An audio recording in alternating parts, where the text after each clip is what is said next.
But my real trick up my sleeve today is that I have, better than a PowerPoint or a Prezi, I have a real person. This is Tiffany Reza. She is a student of mine now and also was online a student of mine and is being very nice and giving up a little of her time to come and be a person to give us perspective. My whole sort of focus is on the student point of view.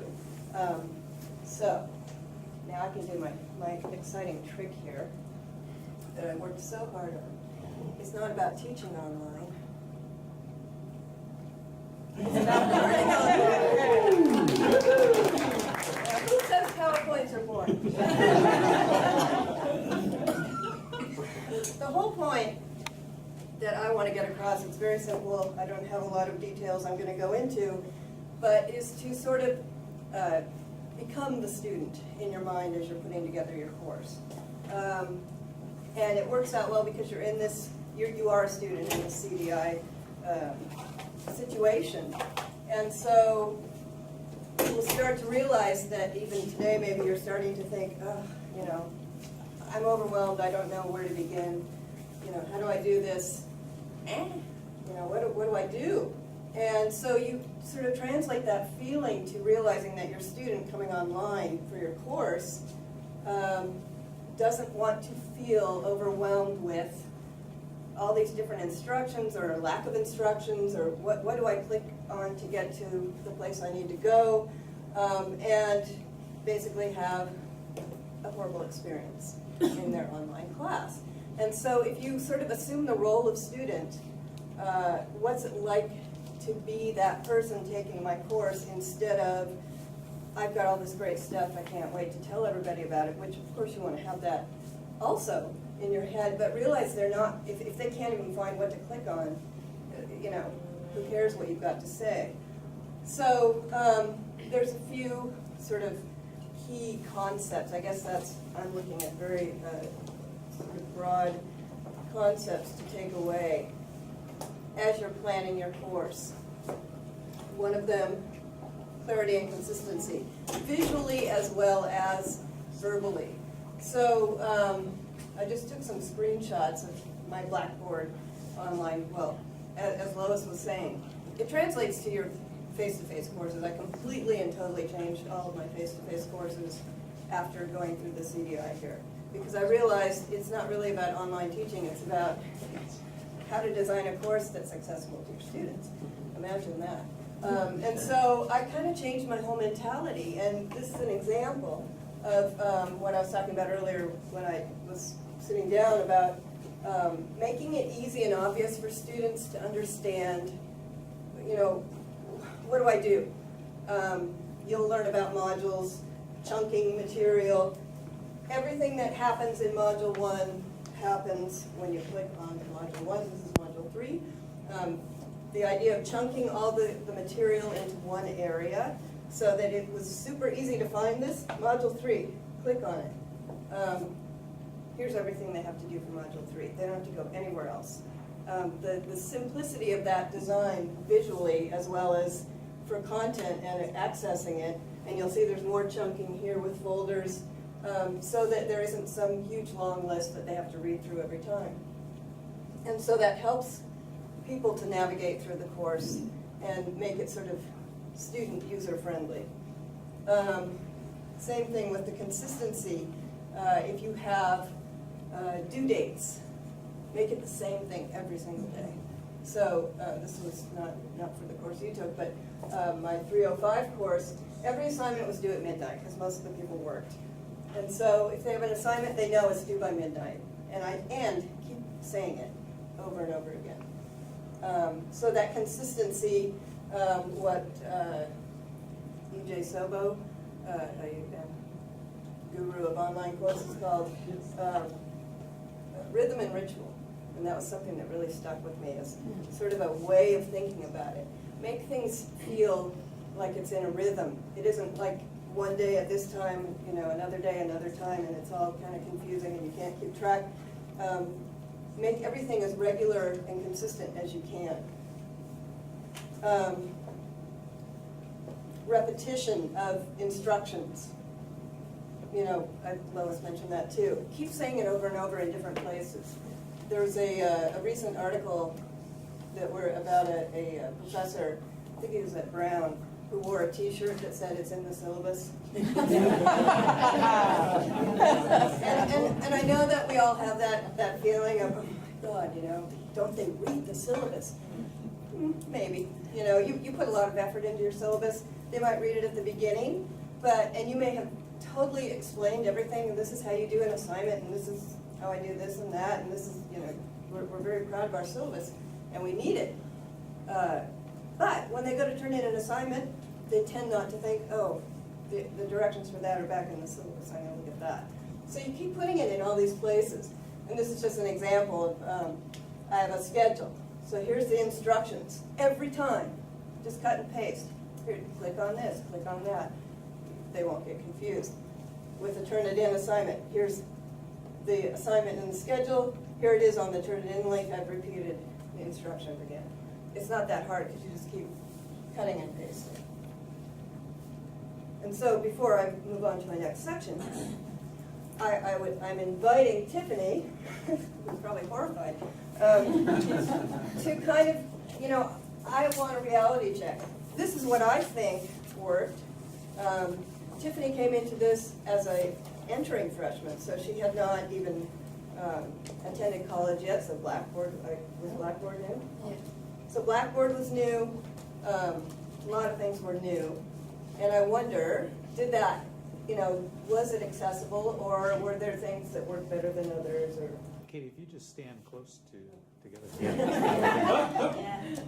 Well, when I went to your tab on Blackboard for the first time, everything was very clear, and she had a schedule that said every day, like Monday we were doing this, assignment was due at this time, and there were links that you could click on. That was very clear, and I went into the class kind of scared because I've heard like bad stories about online classes where teachers don't really teach you anything. They just make you read a bunch of stuff and basically teach yourself. But there was like interaction. We had an hour class where she would talk to us, and we had a chat box where we could put in our opinions or questions. That was very helpful. It was more interactive than I thought it would be, and it wasn't just like you were alone, kind of scared having to teach yourself everything. So I like that. And that's a perfect segue to my next section. To mix it up, and we talked about synchronous and asynchronous earlier, buzzwords that you're already probably feeling very savvy about. I personally, as James said earlier, nobody's going to tell you what to do, but I would highly advocate having a lot of synchronous sessions for the reason that Tiffany was just saying. They don't feel as isolated.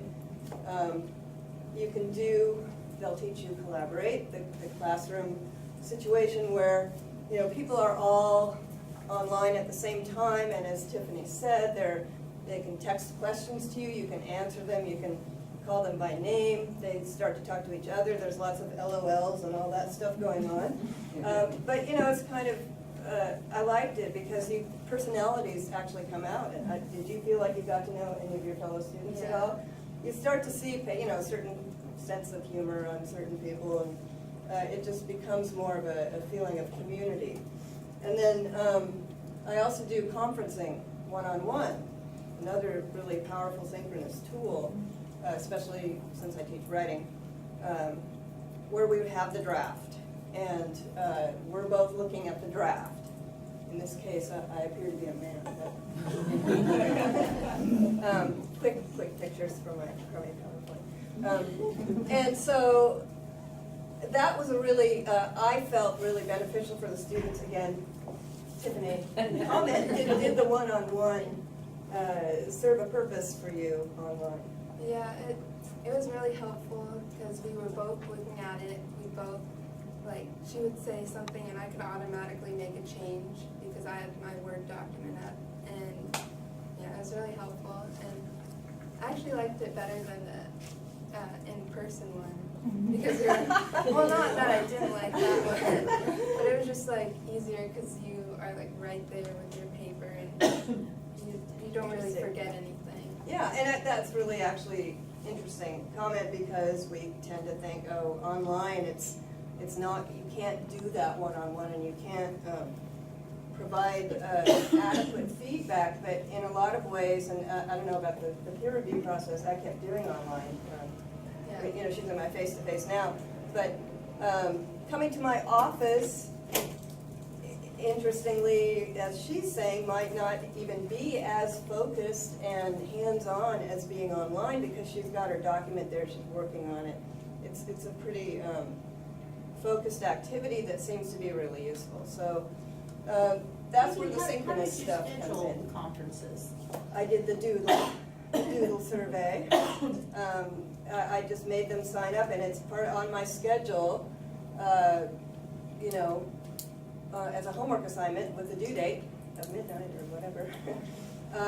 Sign up for a time, first come, first serve, and you know, set aside enough time for each student. In the online, I set aside enough time for each student. Face to face, I set enough time for most students because some people don't want to, and that's where bringing, you know, integrating these tools into your face to face becomes really interesting because then you can spend a certain amount of time with people. Conferencing, and then other people you can do online stuff for, so that comes later, but Turnitin, that's my, Okay. I preach the Turnitin gospel, yes. One of the things I had done is when you asked how to have some people sign up, I used a simple Google form that everyone had access to, but because people, the hours I had available to conference with people over the course of several days were different than what they might have had available, so they might have been at work on a lunch break, or, so one of the columns I included was, how do I reach you?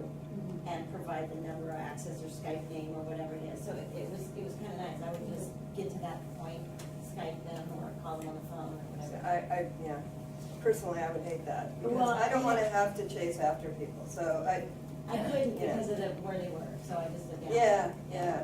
So yeah, there's other ways, you know, a lot of ways to do it. Asynchronous, there's a whole lot of fun stuff you can do, and this isn't everything, but you know, because I work with Turnitin so much, I do a lot of draft feedback, online peer reviews, and as Lois was talking about the recorded lectures, they can go back, so it's sort of a combination of synchronous and asynchronous because they can re-listen, and I wonder, Tiffany, did you find that useful to listen to recorded lectures? Did you ever do it? It's okay, you already passed the course. Well, I never listened to the recordings because I was listening to the live one. Right. So the live one was always super clear, so I didn't really have to go back. But some people, Yeah. she's smart. There were some people who would be at the live and also go back and listen to, maybe not the whole thing, but they'd find the part that, you know, and certainly people who didn't attend would listen. So that's where that, you know, really is a really great tool. Blogs, wikis, discussion board, all those things, social media, are ways to have other things going on, and you know, through the CDI course you'll be learning what you want to learn, basically, how to do all those things. I'm interested in the peer reviews though online also, Tiffany, if those were, how you feel about those? I really liked those because, well, first of all, we were helping other students, but then other people would help you. They could write like a few sentences of what they thought, or like actually on the document they could put like a little bubble and like say, oh, like you spelled this wrong, or oh, you should change this because the wording's wrong. It's like very easy. Yeah, yeah, and I might add, I never required those little bubbles, but people did it. Yeah. I just had a set of questions, but what I find is that people get engaged in that process, and so they do start to make contextually sensitive, you know, revision suggestions, and it's, again, that's something I learned, you know, for my online course that I now completely, all of my face-to-face, that's become a part of the course. And also, it was anonymous who we were grading, so it wasn't really like no judgment or anything, just like, Right. here's a paper, and let me grade it based off how it is, not who the person is. So Right. that was Yeah. useful. So that's, you know, just some of the possibilities that are out there, and let's see, what can I do now that would seem exciting, like I can make these things rotate. It's a very pretty PowerPoint, isn't it? See, I like the black and the colors. I can spend hours choosing these slides and how to do them, which, P.S., watch out for how much time you spend on all these components, because it's amazing how much time can get eaten up into these little preparations that we get very obsessed with, and, you know, not sure. There's a term you'll hear people kick around called course and a half syndrome. So it goes for, you know, the modality. There's this tendency of wanting to put, you know, everything that you've always wanted to have in your course but never could before in. Really strongly recommend that you don't do that, because it's gonna be really challenging just to get through the same material that you would in a 16-week course. So just, you know, it's a word of caution. Yeah, and you'll find that once you start just on that road and realize how much time has passed and how little you've sort of gotten done, you'll start, unless you're just a total glutton for punishment. Yeah. Go ahead. I might have missed something when I was out, but you said you have live lectures? I have live lectures. Okay, so you're there and they've got to be there at that particular time. Right, but they don't I mean, everybody's got a different system. I don't require attendance. I encourage it, and they like it. I think Tiffany was sort of speaking to that, you know, because we can communicate also. But, you know, sometimes they can't make it, so I don't take attendance. Yeah, the other thing that was, I wanted to ask is that when you had like actual human contact with your students? In the online course? Yeah. You mean When you in had them person? come in, did I No. Misunderstand? Yes, you misunderstood. Okay. You mean the one-on-one conferences? Yeah. Those are online. Yeah, well, yeah, I understood that you did have some online, but was there actual opportunity that students actually came to the No, office? I think you might have been confused that Tiffany, and the reason that she was such a great representative is because she took my course online last summer, and coincidentally, she's in my course right now, face-to-face, so she was sort of comparing the two experiences and saying that she actually found the online one to be more fruitful.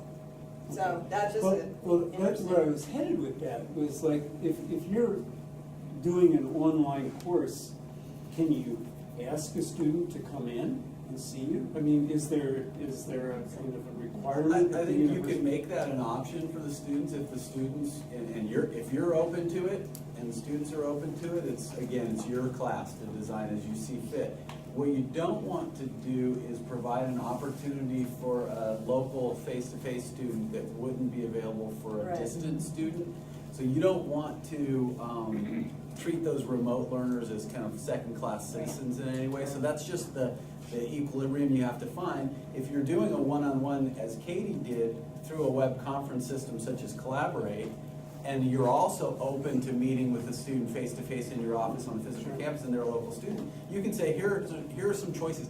Students love choices. This is why they sign up for the online class, is because they want that convenience of being able to choose.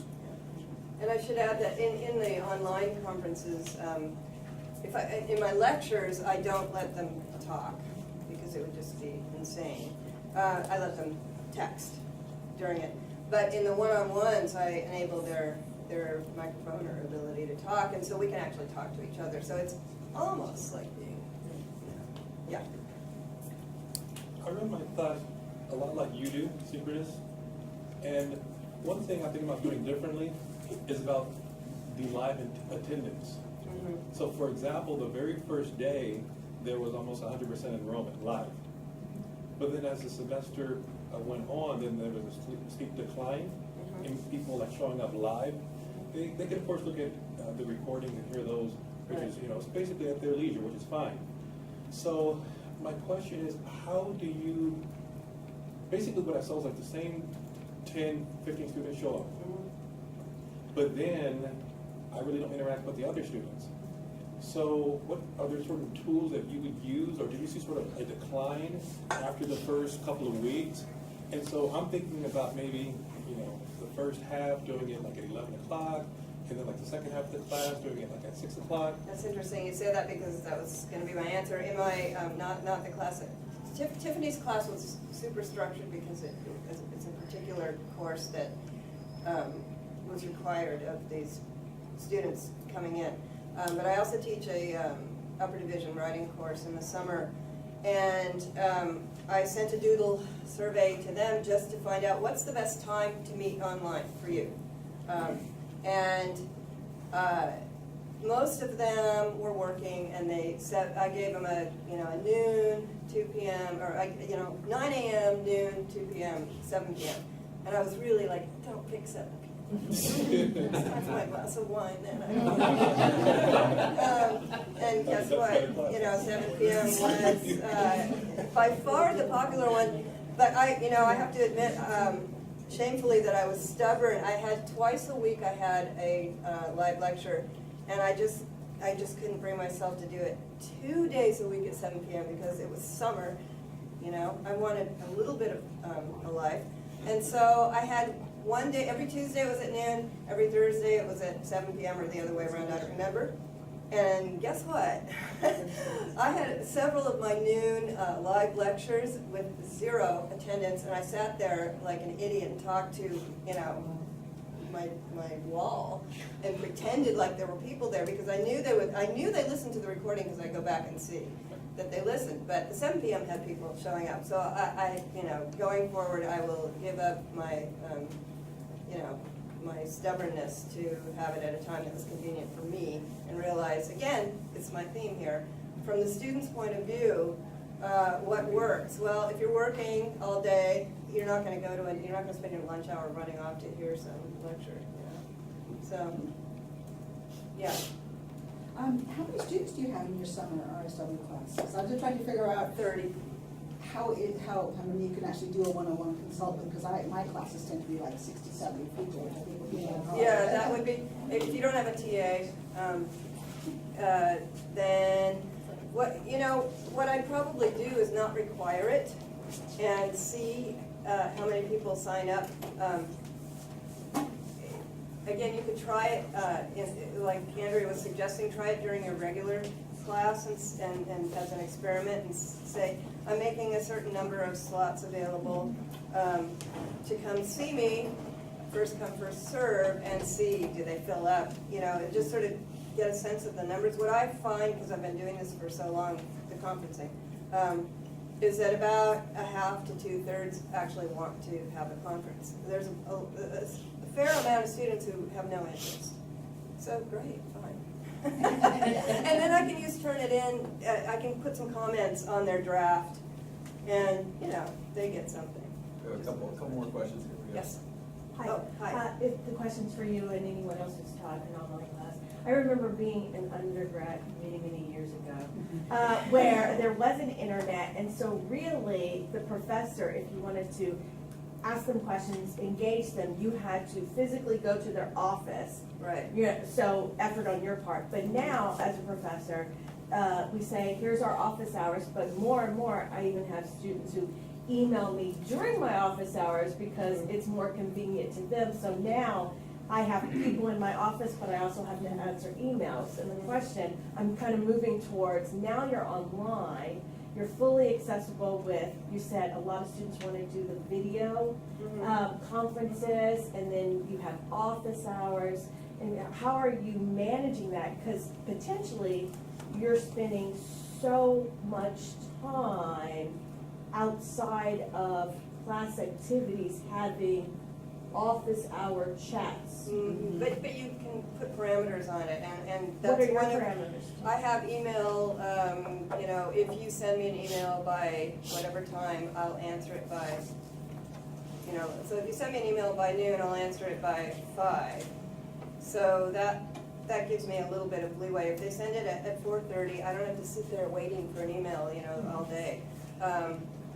And I would say that I'm kind of one of those people who checks their email a lot, and it's pretty prompt, so that's just how I am. So I tend to, email doesn't bother me. But if I have too many, going back to it's in the syllabus t-shirt, my goal, the first time I taught online, my personal goal was to have it so that by the end of the first week, things were clear enough that I did not receive emails from students, unless it was a personal thing. And it worked. And the emails usually, and I think Tiffany's sent me a couple that were really helpful because as awful as it is to realize we do make mistakes. So, you know, I cut and pasted something from my last schedule and I forgot to change the day of the week or the time or something. And I used to have this mindset of, you know, can't they read? You know, I have it on the schedule, it's in the syllabus, what's their problem? You know, they're lazy, they don't read. And then I said, oh, I put the wrong thing. So I kind of have become a little more humble in this process, and realized that those emails actually, you know, thank you for sending me an email saying, I'm a little confused, you said it was due on this day, but then it says this on this other place. And then I can post an announcement right away. I can send that announcement as an email and stave off the other emails that come. So I am not a slave to the emails at all because I've put the time parameters on it and because of my whole goal is to be clear enough in the first place that they don't have to ask me questions. I think we have time for one more question. Yes? So this is more of a general question, and I am a complete newbie, but you're all name dropping a lot of software and things that some of them I'm familiar with, some of them not. Do you have this all collected in some place? Yeah, we'll be meeting with you every other week throughout the spring, and part of that will be to exploit some of the tools we support here at ITS. So you'll hear about things like Collaborate, which is a web conference tool. You'll hear, you know, Kate was talking about Turnitin. We'll give you an opportunity for a deep dive into that if you're interested in that. So yeah, don't, you know, if there's a question, there's a bunch of us here who can answer it today. If there's a, you know, some acronym or something we throw out there, please ask, especially over lunch. But we will have opportunities to, like today, I think this afternoon, are we doing something on Collaborate? Collaborate, 1 o'clock, LL 260. So if you're interested in learning more about that web conference tool, it just so happens this afternoon, if you could stand it after being here all day, from 1 to 3. And Bob, you want to chime in? Well, just we also, as part of that biweekly workshop, we have a Blackboard course, and it collects all these resources and examples and points you to how to, and you know, it's I think maybe what you're looking for is kind of collects in one place the answers. So we've got a holding tank for a lot of stuff, tools and pedagogy, and you know, and examples that you can cut and paste. You know, we talked about earlier an accessibility statement that's been vetted with Student Disability Services, so we know that it's strong. You can just lift that and take that right out of that course and put it into yours, and we think that's great. And Andrea and Mark are really good at, if you say you don't know what it is, the tool, but I know that I want to be able to conference my students. How would I do that? That's, you know, they will you don't need to learn every single thing, like Prezi or... While Rebecca is getting set up, please ask your questions. If anybody has questions for Tiffany, thank you for being here. Thank you, Kate.